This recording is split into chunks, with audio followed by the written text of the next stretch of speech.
En Génesis capítulo 13 leemos de la triste historia de cómo Lot se separó de su tío Abraham.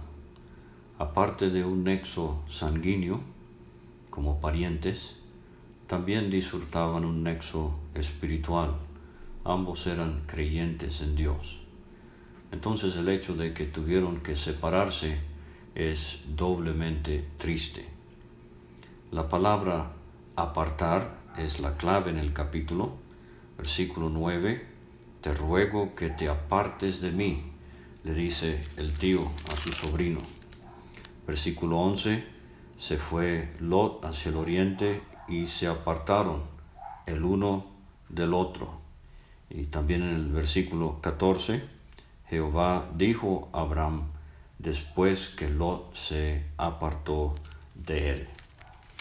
Entonces vamos a ver ahora Abraham como un hombre que se ha recuperado de un periodo oscuro en su vida cuando descendió a Egipto. No leemos de que haya edificado altar en Egipto, no leemos de que Dios se le haya aparecido, no leemos que haya invocado el nombre del Señor, no leemos de que Dios le haya indicado que descendiera allá. No así su nieto Jacob. En el capítulo 46 de Génesis, cuando Jacob desciende a Egipto, Dios se le aparece y le dice, no temas descender a Egipto, yo descenderé contigo. Entonces la gran lección es no movernos cuando no tenemos dirección clara de parte de Dios. Deberíamos ser entendidos en cuanto a la voluntad de Dios en nuestras vidas. Abraham fue expulsado de Egipto por Faraón, quien le dijo en el versículo 19 del capítulo 12, ahora pues, he aquí tu mujer, tómala y vete. Y él sale de Egipto con mucha riqueza, llega a Canaán y, figurativamente hablando, conquista la tierra que Dios le ha dado como promesa. Todo esto es un preludio de lo que va a suceder con la nación en el libro de Génesis. Después de haber estado en Egipto por algún tiempo, son expulsados y salen de Egipto con mucha riqueza y finalmente conquistan la tierra prometida en los días de Josué. Si hay un versículo del Nuevo Testamento que me describe la conducta de Abraham y de Lot, sería 2 Corintios 5, versículo 7. Por fe andamos, que ilustra a Abraham, no por vista. Y eso de andar por vista, que no deberíamos hacer, es lo que ilustra Lot. Abraham se afianzó en la promesa divina, mientras que Lot se dejó llevar por lo atractivo que él podía ver en el valle fértil del Jordán, como veremos en un momento. De alguna manera me hace pensar también en las palabras de Jim Elliot, el misionero americano que murió en la llamada Operación Auca, cuando un grupo de misioneros trataban de evangelizar por primera vez a los indios Huaorani en Ecuador. Murieron 3 hombres en 1956, pero Jim Elliot había dicho, no es tonto el que da lo que no puede conservar para ganar lo que no puede perder. Abraham sabía que él no podía perder lo que Dios le había prometido y mientras tanto estaba dispuesto a ceder. Vamos a ver esto en la vida de Abraham. Número 1, la riqueza de su espíritu, confiando en Dios. Número 2, que un hombre se hace espiritualmente rico en la proporción que practica abnegación o está dispuesto a sacrificar cosas materiales, pero esto lo enriquece espiritualmente. Y número 3, mientras más uno crece en grandeza espiritual, le afecta menos la pérdida de bienes materiales. Entonces, empezamos a ver la altura espiritual de este gran hombre de Dios llamado Abraham. En 1 Corintios capítulo 2, versículo 14 hasta el final, y en el capítulo 3 del versículo 1, el apóstol Pablo habla a los corintios del hombre natural, del hombre espiritual y del hombre carnal. Esos tres hombres están ilustrados aquí en Génesis capítulo 13. El hombre natural, que no conoce a Dios, vive sin Dios en el pecado, está ilustrado por los cananeos, los fereceos y los hombres de Sodoma. El hombre espiritual está ilustrado por Abraham, y hemos visto ya en el capítulo 12 sus tiendas y sus altares, como vamos a ver aquí de nuevo. Y en el capítulo 26 aprendemos acerca de sus pozos. La tienda nos habla del carácter del peregrino. El altar nos habla del adorador, el hombre devoto a Dios. Y el pozo nos habla de su refrigerio o sustento espiritual. Así el creyente hoy, que sabe que el mundo no es su hogar y que no deja que sus raíces se profundicen mucho aquí en esta tierra, porque sabe que va caminando como extranjero y advenedizo a una tierra más allá, a la casa del Padre. El creyente debe vivir una vida en una actitud de adoración, de gratitud, de comunión con Dios. Y el pozo nos habla del creyente viviendo, disfrutando las profundidades y la frescura de la palabra de Dios en este desierto terrenal.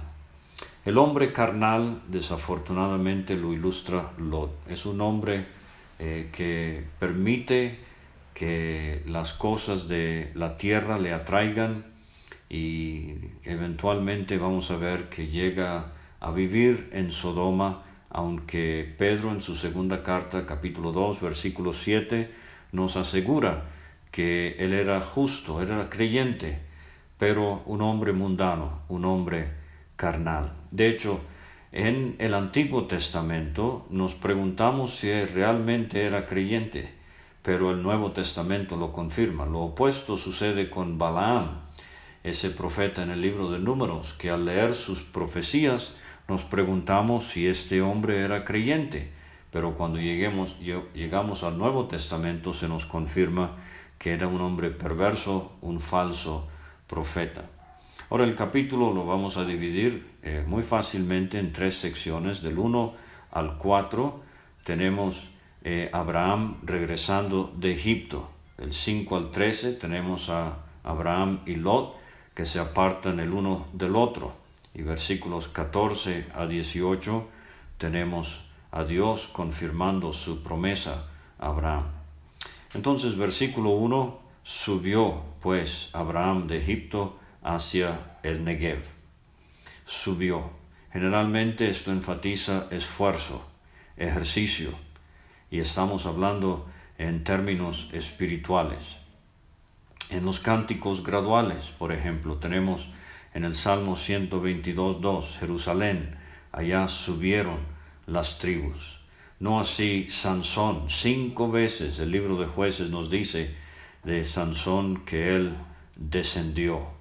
Entonces, Abraham había descendido a Egipto, pero ahora él sube hacia el Negev. Esta palabra en hebreo significa sur, a veces traducida así, como sur, como lo vamos a ver al final de este capítulo. A veces se le llama el Negev, la parte sur de Canaán que colindaba con Egipto. Y con él Lot. Ahora, Abraham subió, dice el versículo 1, él y su mujer. No se dice su esposa, no se dice Sarai, su mujer. Esto parece enfatizar lo de la mentira que Abraham había tratado de usar en Egipto. Y entonces vamos a ver aquí un hombre que se va a recuperar de ese error en su experiencia. Pero con su mujer y con él Lot. Ahora quiero detenerme por un momento otra vez para hablar de Lot aquí, porque básicamente Lot es un parásito espiritual. Él vive de otros. Fíjese cómo en el capítulo 11, versículo 31, Taré tomó a Lot. Él sale de Ur de los Caldeos porque Taré lo animó a hacerlo. Lot fue con Abraham, capítulo 12, versículo 4. Tomó Abraham a Lot, capítulo 12, versículo 5, y con él Lot, aquí en el capítulo 13, versículo 1. También Lot, que andaba con Abraham, capítulo 13, versículo 5. Se fija, Lot siempre actúa como si fuera caminando en la sombra de otros, en este caso de Abraham. No hay convicción propia. De hecho, en este capítulo lo vemos hacer su primera decisión y es una decisión fatal.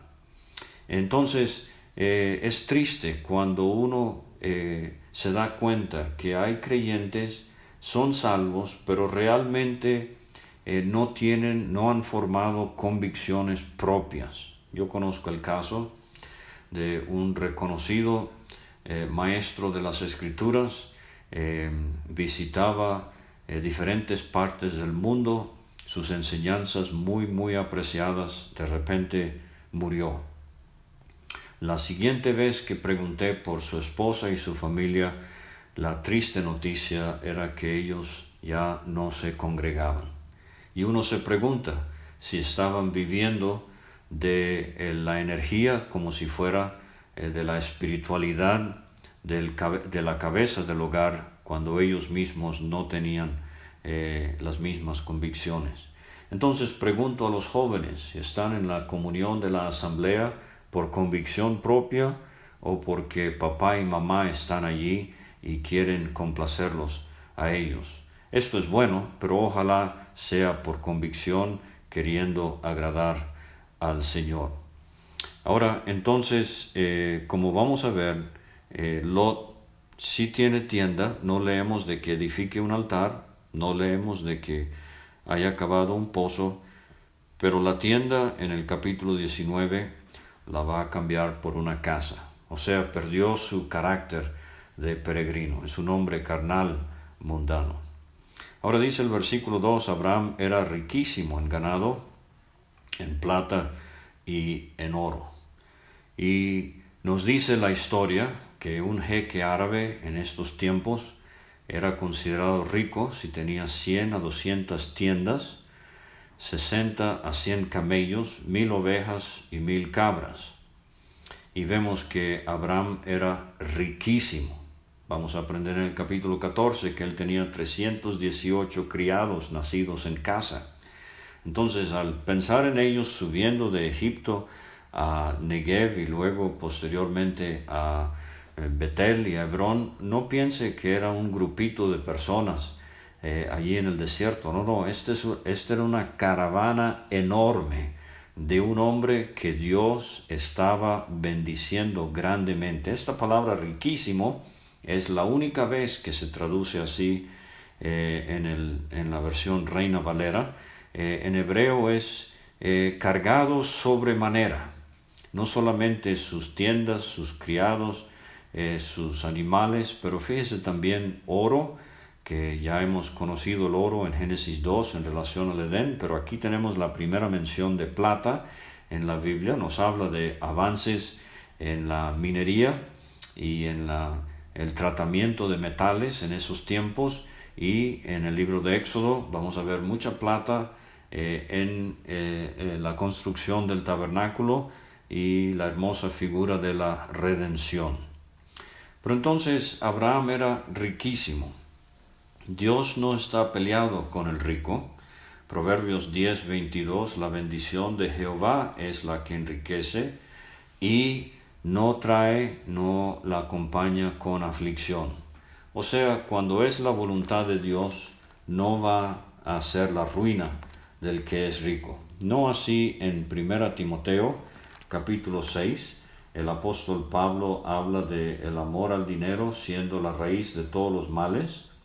Dice, porque los que quieren enriquecerse caen en tentación y lazo y en muchas codicias necias y dañosas. Quieren hacerlo, aunque no es la voluntad de Dios, quieren enriquecerse. Pero el versículo 17 de ese capítulo dice, a los ricos de este mundo manda que no sean altivos ni pongan la esperanza en las riquezas, las cuales son inciertas.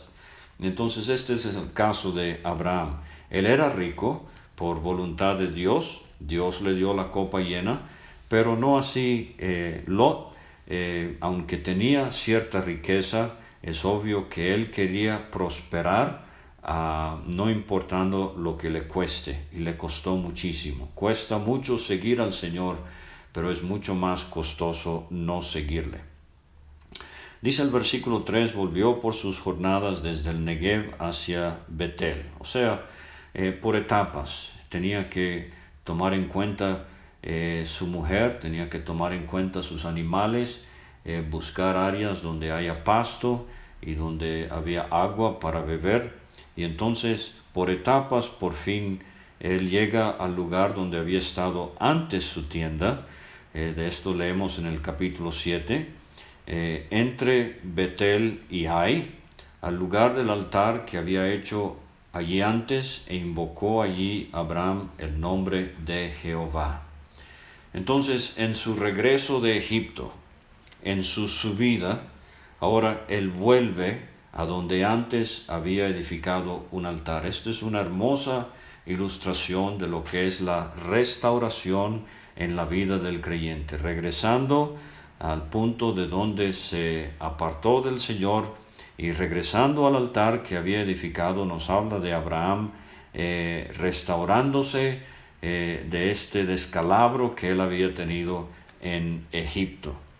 Ahora entonces dice el versículo 3, volvió. Y eso es lo que Dios quiere para todo creyente que se descarría, que vuelva, que regrese. Fíjese lo que dice el profeta Oseas en el capítulo 14 de su profecía. Oseas nos habla de la nación de Israel muy infiel, muy descarriada, pero Dios dice a la nación: vuelve, oh Israel, a Jehová tu Dios, porque por tu pecado has caído. Llevad con vosotros palabras de súplica y volved a Jehová y decidle: quita toda iniquidad y acepta el bien, y te ofreceremos la ofrenda de nuestros labios. Versículo 4, yo sanaré su rebelión, los amaré de pura gracia.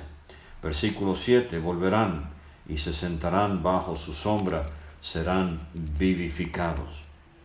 Lucas 22, versículos 31 y 32, se acuerda que el Señor Jesucristo le dijo a Pedro: Satanás os ha pedido zarandearos como a trigo, pero yo he orado por ti, Pedro, y vuelto, restaura a tus hermanos. Entonces el Señor Jesucristo sabía que Pedro le iba a negar, pero confirma a tus hermanos, es la expresión. Pedro iba a ser restaurado e iba a ser de bendición. Exactamente lo que sucedió después de negar al Señor. El Señor se le apareció en resurrección durante esos 40 días y después de subir al cielo, 10 días después de la ascensión, se dio el día de Pentecostés. ¿Y quién predicó el Evangelio para la salvación de unas 3,000 almas? El restaurado apóstol Pedro. Entonces Dios es el Dios de la segunda, de la tercera, de la cuarta oportunidad. De hecho, Juan Marcos es otro caso en el Nuevo Testamento. Abandonó el viaje misionero de Pablo y Bernabé al principio, pero al final de su vida Pablo le dice a Timoteo: trae a Juan Marcos, me es útil. Juan Marcos había sido restaurado. ¿Se acuerda del hombre que pecó en Corinto? En 2 Corintios 2, versículo 7, vemos la altura espiritual del apóstol Pablo, exhortando a la asamblea que ya confirmen su amor para con él y lo reciban de nuevo a la comunión. Dios no descarta a nadie de por vida. Dios quiere hacernos, en las palabras de Jeremías 18, nuevas vasijas conforme a lo que Él le parezca hacernos. Él quiere la restauración de todo creyente. Y al lugar del altar que había hecho allí antes, invocó allí Abraham el nombre de Jehová. Como hemos visto, adoró y sin duda le dio gracias a Dios por haberlo sacado de Egipto con bien, y ahora él adora pensando en su propósito de regresar a la tierra que Dios le había prometido. Ahora, del versículo 5 al versículo 13 vamos a ver la segunda sección en el capítulo. También Lot, que andaba con Abraham, tenía ovejas, vacas y tiendas.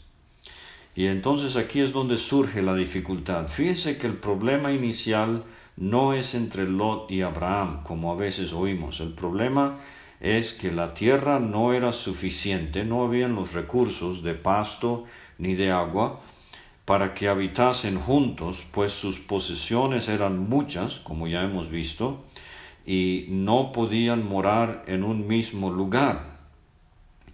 Pero la cosa se agrava por lo siguiente, dice el versículo 7, hubo contienda entre los pastores del ganado de Abraham y los pastores del ganado de Lot. ¿Por qué? Ellos son los que están directamente involucrados en el asunto de conseguir pasto y agua para el ganado, pero dice el versículo 7, el cananeo y el fereceo habitaban entonces en la tierra. Hay un versículo interesante en Deuteronomio 3:5 donde se habla de las ciudades amuralladas y de las ciudades sin muro. Y esta palabra fereceo, la palabra faresa en hebreo, tiene que ver con ciudades sin muro. Entonces es posible que los cananeos habitaban en la tierra, en sus ciudades amuralladas, y los fereceos eran los que habitaban estas ciudades sin muros. Total que ahí están estas dos razas, y ahora llegan Abraham y Lot con sus animales y simplemente no hay suficiente pasto, no hay suficiente agua. Pero fíjese que la contienda surge entre los hombres de Lot y los hombres de Abraham. Los paganos han encontrado una manera de convivir en la tierra con sus limitaciones, pero los que son de la familia de Dios tienen problemas en hacerlo. ¿Y cuántas veces esto es de tan mal testimonio en el Evangelio, que los incrédulos a veces se llevan mejor que los mismos creyentes? Y los inconversos oyen de peleadera, de crítica, de chisme entre creyentes. Y creo que por esto se menciona aquí, en el contexto de Abraham y Lot, se menciona al cananeo y al fereceo. Y entonces en el capítulo 12 se nos dice que el cananeo estaba en la tierra y él ve el testimonio de Abraham en su devoción a Dios al edificar un altar. Pero aquí están los dos, el fereceo y el cananeo, viendo la dificultad, la contienda que hay entre los trabajadores de estos dos hombres del Dios vivo y verdadero. Versículo 8, entonces Abraham dijo a Lot, no haya ahora altercado entre nosotros dos, entre mis pastores y los tuyos, porque somos hermanos. Esto fue lo que José diría a sus hermanos cuando se reveló a ellos y los despachó de nuevo para ir con Jacob. Este les dijo, no riñáis por el camino. Mirad cuán bueno, cuán delicioso es habitar los hermanos juntos en armonía. Entonces somos hermanos. Pero fíjese que Abraham tiene la visión, tiene el discernimiento para buscar una solución antes de que el problema se agrave, antes de que se complique. No haya altercado. Esta es la palabra hebrea meriba, y vamos a encontrar esta palabra en la experiencia del pueblo de Israel en el desierto, las aguas de la rencilla. Entonces Abraham le está diciendo a Lot, no haya altercado, no haya rencilla entre nosotros dos. ¿Por qué? Somos hermanos. Entonces fíjese que Abraham se adelanta a buscar una solución al problema antes de que la cosa empeore. Eso nos hace mucha falta el día de hoy. Muchos pueden hablar acerca del mal y de la tragedia y de lo deshonroso del divorcio después de que se dio un divorcio en la asamblea.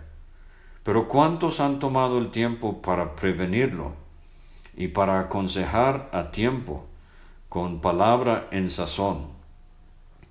Muchos pueden levantarse y criticar a creyentes que han aceptado empleos en otros lugares para su atrofiamiento espiritual, etc. Pero ¿cuántos se dieron cuenta hacia dónde iba ese creyente y trataron de aconsejarlo antes y a tiempo que no lo hiciera?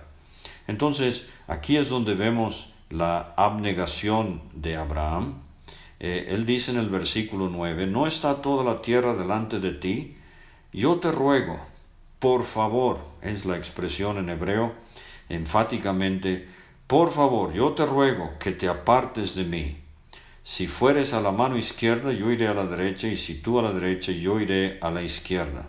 Aquí vemos a Abraham desinteresado en lo material, rico en lo espiritual, creciendo en su fe, en su confianza en Dios. Le da la primera opción. Él no se peleó por sus derechos como hombre mayor que Lot. Él no se fijó en el hecho de que Dios a él le había prometido todo esto. Él cedió, pero lo hizo para evitar que problemas se hiciesen peores entre Lot y él. Dice el versículo 10, alzó Lot sus ojos, y no tenemos indicación alguna de la guía de Dios al tomar esta decisión. Vio toda la llanura del Jordán. Están ahí cerca de Betel, a casi 900 metros sobre el nivel del mar. Se puede ver hacia abajo, hacia el oriente, el valle del Jordán, bien regado en ese tiempo. Dice, vio toda la llanura del Jordán, que toda ella era de riego como el huerto de Jehová. O sea, se parecía al paraíso del Edén, lo hermoso que era. Pero fíjese, como la tierra de Egipto, en la dirección de Zoar, ahí al sur del Mar Muerto, antes que destruyese Jehová a Sodoma y a Gomorra. Por adelantado se nos dice que esto era algo muy hermoso, pero entonces Dios castigó toda esa tierra, y el día de hoy ni siquiera sabemos dónde está Sodoma y Gomorra. Pero la tierra de Egipto, a Lot le llamó la atención que lo que él veía allá abajo le recordaba a Egipto. Él había salido de Egipto, pero Egipto no había salido de él. Y él va a tener la misma experiencia con su esposa, cuando ella sale de Sodoma, pero voltea atrás porque Sodoma no había salido de ella. Acordaos de la mujer de Lot. El 11 dice, entonces Lot escogió para sí toda la llanura del Jordán, y se fue Lot hacia el oriente, y se apartaron el uno del otro. Adán y Eva caminaron hacia el oriente cuando fueron expulsados del huerto. Caín caminó hacia el oriente cuando se alejó del Señor después de asesinar a su hermano Abel. Aquí tenemos a Lot caminando hacia el oriente. No siempre, pero es interesante ver cuando es peligroso salir hacia el oriente. Se apartaron el uno del otro. Se apartaron el uno de su hermano. Es el hebreo literal. Versículo 12, Abraham acampó en la tierra de Canaán, en tanto que Lot habitó en las ciudades de la llanura, y fue poniendo sus tiendas hasta Sodoma. Mas los hombres de Sodoma eran malos y pecadores contra Jehová en gran manera. Fue poniendo sus tiendas. Deslizamiento espiritual usualmente es algo gradual. Y se nos dice por adelantado aquí otro preludio de lo que va a suceder en el capítulo 19 del carácter perverso de estos hombres. Entonces, aunque el territorio era hermoso, Lot no toma en cuenta, no le importa el carácter perverso de sus habitantes, y esto va a ser su ruina, como veremos en el capítulo 19. La última parte del capítulo 14 a 18, Jehová dijo a Abraham después que Lot se apartó de él. Esto me hace pensar en en Juan 13 y 14, cuando Judas estaba a la mesa con el Señor Jesucristo. Pero entonces se levantó y salió, era de noche, así termina el capítulo 13. Y entonces con 11 hombres creyentes, verdaderos creyentes, sentados a la mesa, ¿qué dijo el Señor Jesucristo? ¿Creéis en Dios? Creed también en mí. En la casa de mi Padre muchas moradas hay. Les habló de la casa del Padre, del cielo. No podía prometer eso mientras estaba Judas presente. Aquí Dios espera que Lot se aparte. Entonces le dice a Abraham, alza ahora tus ojos y mira desde el lugar donde estás hacia el norte, al sur, al oriente, al occidente. Toda la tierra que ves la daré a ti y a tu descendencia para siempre. Como si fuera Lot temporalmente se ha llevado un pedacito, Abraham, pero tú no te preocupes, a la postre yo voy a cumplir sin falta alguna todo lo que te he prometido. Y haré tu descendencia como el polvo de la tierra, que si alguno puede contar y no se puede, también tu descendencia será contada. Levántate. O sea, no solamente le dijo que alzara sus ojos, ahora alza tu pie, ponte a caminar experimentalmente, paso por paso. Fíjate en la heredad que te estoy dando. Ve por la tierra, a lo largo de ella y a su ancho, porque a ti te la daré. Y así, querido creyente, nosotros también.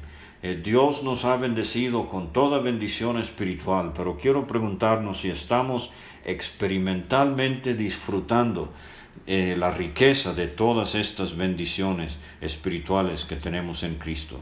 Abraham pues fue removiendo su tienda, dice el versículo 18 para terminar, vino y moró en el encinar de Mamre, un lugar hermoso, un lugar de árboles muy grandes donde vivía un hombre llamado Mamre. Lo vamos a encontrar en el capítulo 14, es un aliado de Abraham y va a salir a la guerra para rescatar a Lot.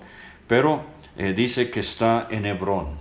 Hebrón es una ciudad que significa su nombre comunión. Aquí va a vivir Isaac, aquí fue donde murió Sara, aquí va a vivir Jacob, aquí va a estar sepultado Abraham, Sara, Isaac, Rebeca y Jacob y Lea. Y el día de hoy la ciudad se llama en árabe Al-Khalil, amigo. 3 veces en la Biblia Abraham es llamado el amigo de Dios. Lo tenemos en 2 Crónicas 27, Isaías 41:8, Santiago 2:23, el amigo de Dios. Qué nombre tan hermoso para este hombre de fe, del cual vamos a seguir aprendiendo.